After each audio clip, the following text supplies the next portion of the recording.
أتاكم خطنا حبا وودا نطرزه بأنواع الود. السلام عليكم ورحمة الله تعالى وبركاته، والصلاة والسلام على رسول الله صلى الله عليه وسلم. إخواني الكرام، مرحبا بكم في قناة مملكة أنوار الصالحين مع أخوكم الشيخ المغربي. اليوم سر من الأسرار، سر عظيم. وقبل أن نذكر هذا السر، عيد مبارك سعيد، وتقبل الله منا ومنكم ومن الجميع، وجعل الله لكم الصحة والعافية والرزق الكثير. اليوم يا إخواني الكرام، سر من الأسرار الروحانية، عمل يفتح لك جميع الأبواب في جلسة واحدة، وهو طلاسيم يكتب على كف اليمين ثم تقرأ عليه الأسماء.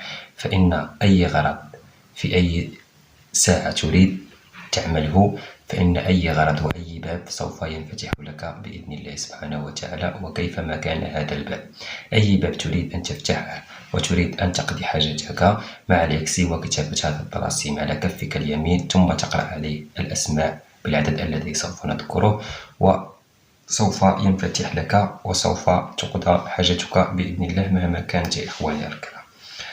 هذا العمل لا يحتاج لشرح كثير، فهو عمل صادق وعمل صحيح. إذا عملت به يا أخي الكريم فإنك سوف تتفاجأ من قوته، وسوف تشعر بقوة غريبة عندما سوف تفعله.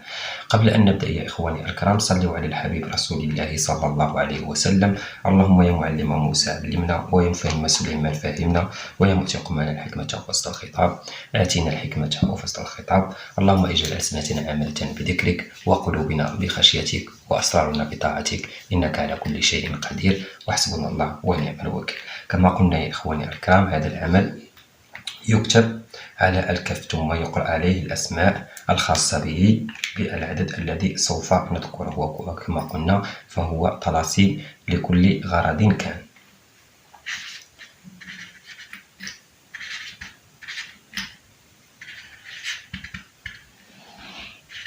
طلاسيم لكل شيء. أولا سوف نكتب الطلاسيم على الكف، يعني نكتبه على الكف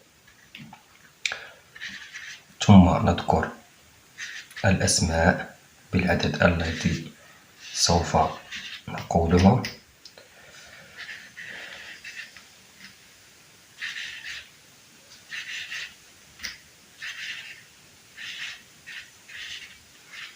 هكذا يكتب.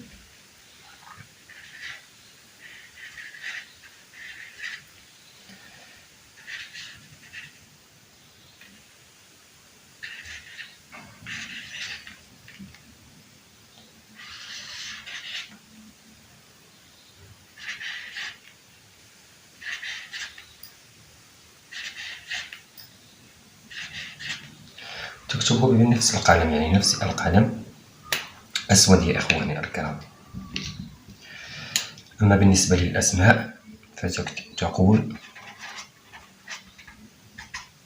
الموشي، تالوشي،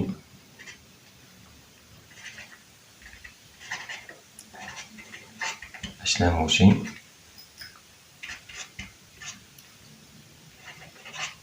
زيشي، بورسي،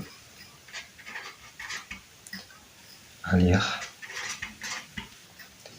النوخي، نموخي، أتيه، بحق،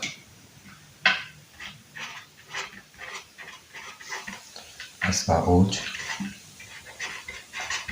الجداية، بالعدد 51 مرة، 51 مرة.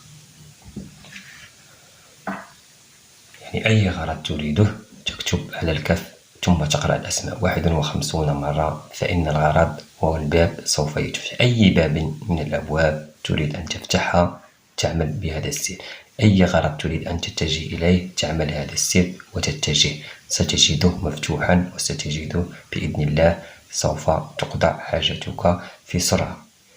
هذا السر يا إخواني الكرام تعمله كما قلنا في أي ساعة وأي وقت تريد، أي ساعة وأي وقت تريد تعمل بهذا السر، فإنه سر عظيم وأتمنى لكم التوفيق والتيسير، ولا تنسوا الاشتراك مع إخوانكم ومع أصدقائكم حتى نستمر في وضع الفوائد. وكان معكم أخوكم الشيخ المغربي من قناة مملكة أنوار الصالحين، والسلام عليكم ورحمة الله تعالى وبركاته، وعيد مبارك سعيد.